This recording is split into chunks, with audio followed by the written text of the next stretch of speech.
I love what you just said. It makes me think about the times when I was a performer and I was living that big life, and I was in crowded rooms, shared dressing rooms with 20 other guys, and essentially I felt like I was alone. So I understand how you could be feeling one way on the inside, but yet be out in the world and putting on a face.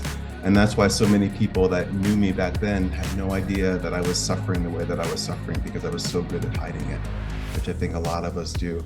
I think isolation and addiction go hand in hand, and for many different reasons. I think for me, I was like I've said, an introvert by nature with some extroverted tendencies.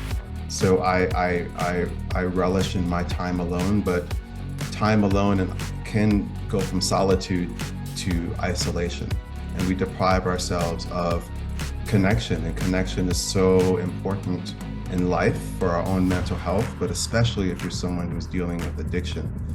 I isolated a lot because I didn't want anyone to know what I was going through.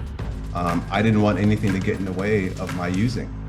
And I may have started out in the bar with people at some point in the night, but I couldn't wait to go home and to use and to be by myself and to use with reckless abandon. And I would isolate in order to do that.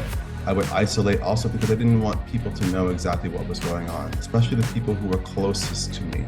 I think that's the thing. When we have people like friends and loved ones who are near and dear to us, I think there's a tendency to isolate just so that they won't know, as if you can keep that away from them. I think a lot of people are much more intuitive than we give them credit for, and they're able to observe when something is amiss or something is awry.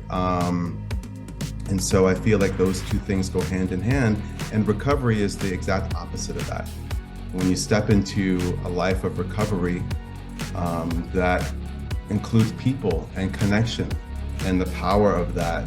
Like I said, when I walked into my first recovery meeting, I felt like I'd come home. I was nervous stepping into a new environment, but I understood that I was there because we all have a shared experience, and there's an incredible power in that, and that pulls us out of isolation into connection and into community support, which is important for healing no matter what your life experience has been, whether it includes addiction or whether you're just a person trying to get through life each and every day.